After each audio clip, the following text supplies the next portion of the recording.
Okay, Year 11.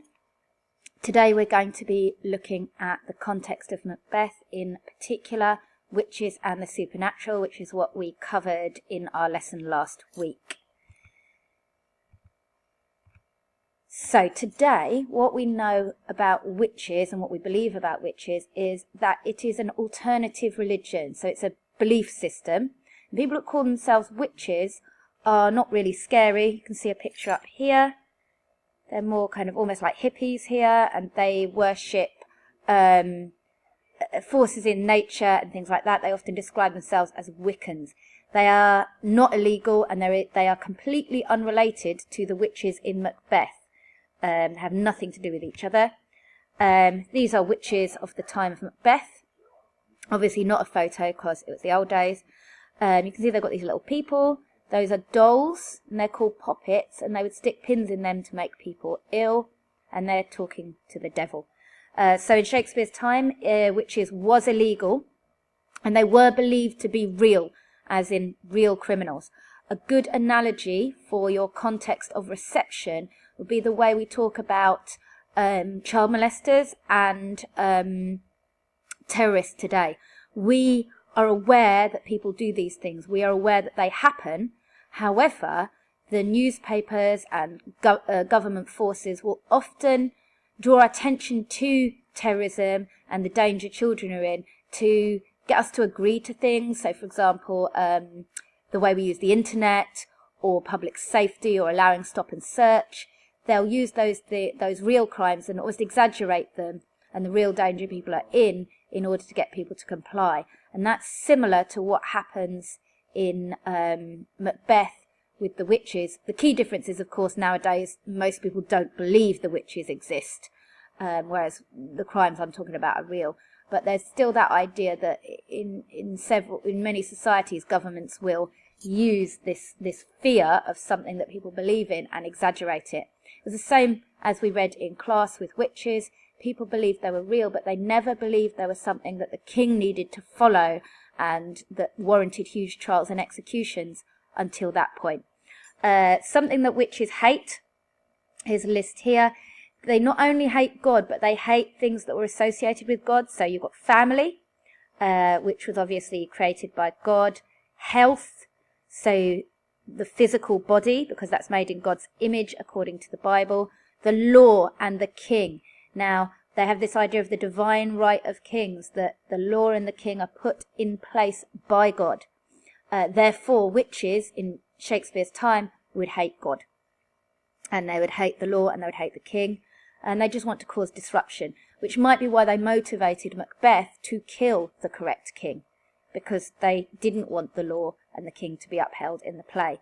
And also they're old and ugly, and so that is a reflection and a symbol for the fact that they are corrupt, because their appearance and health has been corrupted alongside their behaviour.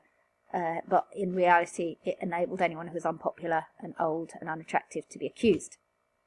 And unfortunately, after they were accused, this is what would happen to them. They would be executed. So James I, he was the king at the time that Macbeth was written. He very much believed in witches. And again, for that higher level point, he was not exaggerating the danger from witches and not believing in it. He believed in it, but he also knew it was useful for him politically to have people who were frightened to not go to church and not follow his new religion, Protestantism. And he found it was politically useful to have people frightened of witches, so they did what he said. So he really, really believed in witches. He really believed in punishing them as criminals. But he also knew that it was a useful political way of getting people to comply. And witches were tried by endurance, so they would dunk them in a river, and if they floated, they were witches, so they'd be executed. And if they sank, they were innocent. But of course, if they sank, they'd probably drown. And the reason why witches were often burned was to clean their soul. You know, the idea of purification by fire. And that could be also why the witches in Macbeth are often associated with dirty, dark, smoky, foggy, damp areas. It's the opposite of being cleansed by fire. It's muddy, it's foggy, it's wet. The pathetic fallacy helps with this idea of them being dirty. Their souls are dirty. So here we have some images of witches from the time. A few key beliefs, look out for these in the play. They have a demon or a devil or somebody who they are recruited by. The witches talk about their masters in Macbeth, and they also talk to Hecate. So they have been recruited by someone. A low status witch works for a demon, a devil, or someone like Hecate. A high status necromancer would be someone demanding and using witches who was not a witch themselves. Macbeth demands to see the future the second time, and he's high status, he's king. So he would be conducting necromancy, which is where you use witches. I mean, you should know better and you've got high status. The witches would be servants of someone or something. They're masters in the play, or Hecate.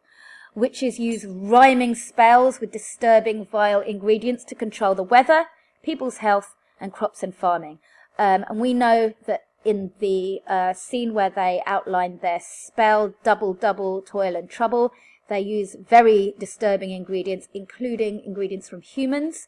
None of those humans would have been baptized. That's another piece of propaganda. Go and be baptized into the king's religion, or the witches could get you. And earlier in the play, they talk about the weather. A woman refuses to give them some edible chestnuts, and so they send her husband a storm at sea.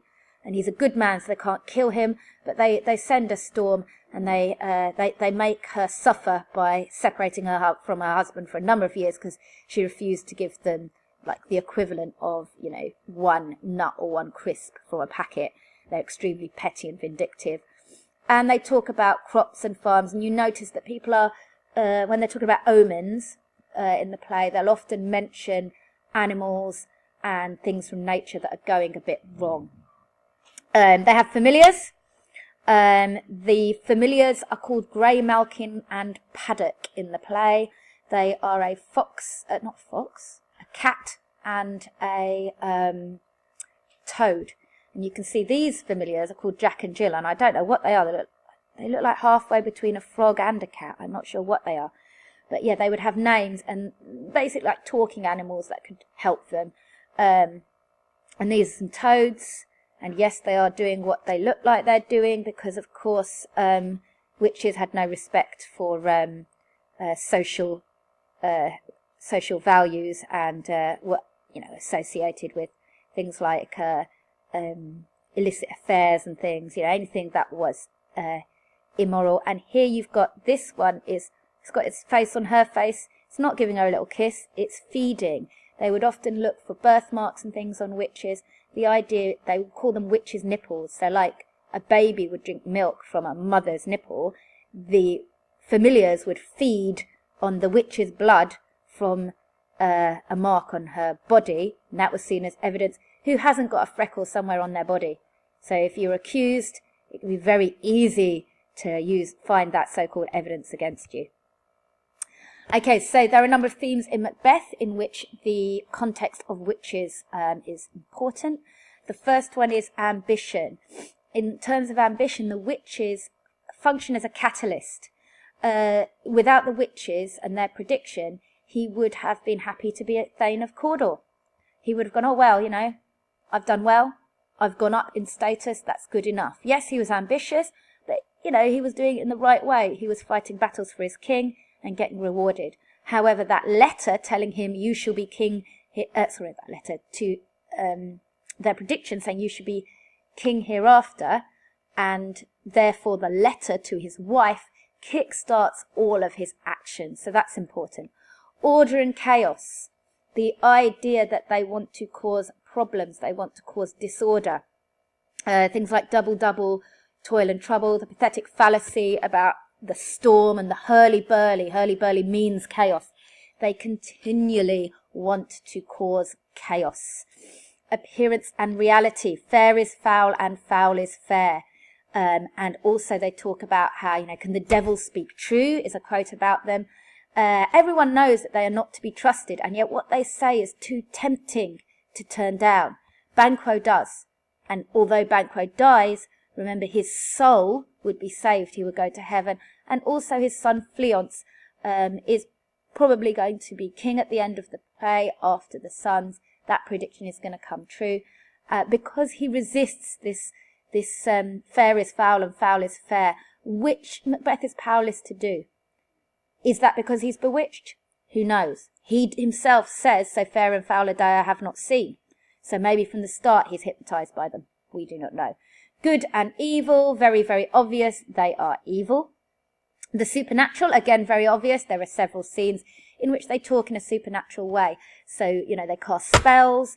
They talk about the storm they're going to create for the sailor in Aleppo. They additionally conjure up predictions for Macbeth in the second scene. But also, if you want to dig deeper into the idea of the supernatural, look at omens. Look at things like the animals that make noises when Lady Macbeth is plotting. Look at things like bells. Look at the floating dagger. In what ways did these connect with the witches? Could the witches be creating these things or putting these things in as a signal to the audience? On a structural level, the witches act as a chorus. It's not like a chorus in a song. In a Greek tragedy, the chorus would be like narrators, a group of people who would know what was going on and would often point out important bits of the story to the audience. So the witches could be functioning as a chorus when they signal things through moments of supernatural. Pay attention. We're here. You might not be able to see us, but we're pushing the plot forward.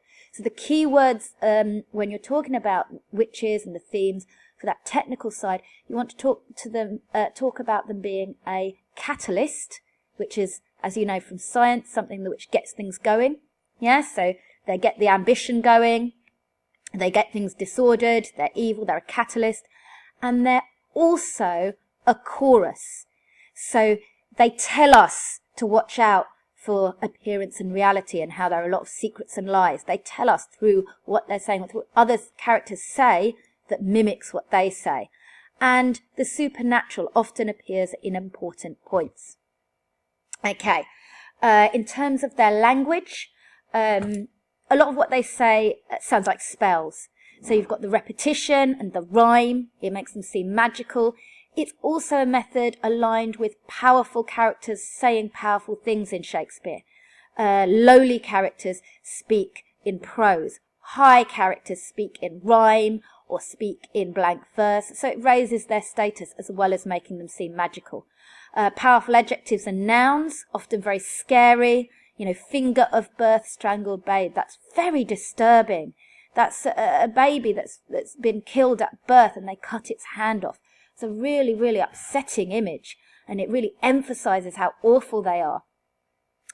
You've got the imagery. So there's contrast, equivocation. So they often have fair is foul and foul is fair. When the hurly-burly's done, when the battle's lost and won. These contrasts adds to this idea of chaos and good and evil. And of course, with all of these things, there are similes and metaphors throughout. They're obviously intelligent. They know what they're doing. They're tricky.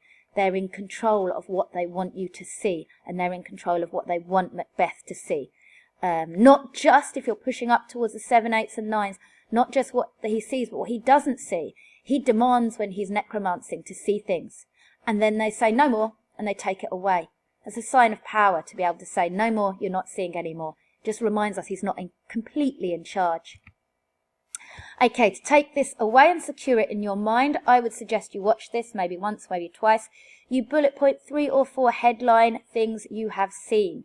And then go back to your notes, go back to your text and link them to quotes. Link them to plot events that you could learn off by heart in your revision and bring with you to an exam. Thank you very much for listening. I will bring in some more context to Macbeth in future videos.